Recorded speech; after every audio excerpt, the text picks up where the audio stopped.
Dahil naman sa digmaan ng Iran at Israel, ininspeksyon ng Department of Energy ang dalawang oil depots sa Maynila. Pinatitiyak nila na sapat ang supply ng langis sa bansa. Narito ang report ni Ian Suyu. Sa gitna ng giyera sa pagitan ng Israel at Iran, nag-inspeksyon ang Department of Energy sa dalawang oil depots sa Maynila.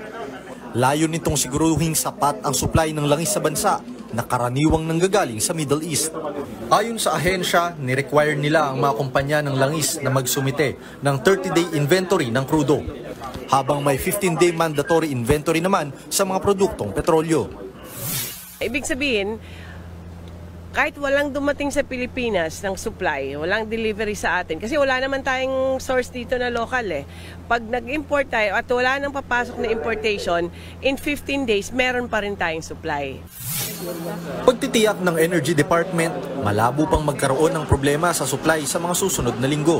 Pero ibang usapan daw ang patuloy na pagsirit ng presyo ng petrolyo.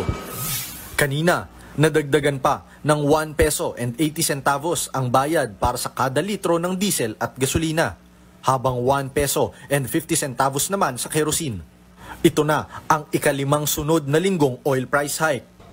Sa ngayon, nasa $73 ang presyo ng bawat bariles sa international market. Pero kung aakyat yan at patuloy na magtataas sa $80 kada bariles, nakahanda na daw na maglatag ng subsidy program ang bawat ahensya, kabilang na nga ang Department of Energy. At tutulungan daw nila na pangunahin ay ang mga sektor ng transportasyon, pati na rin ang agrikultura.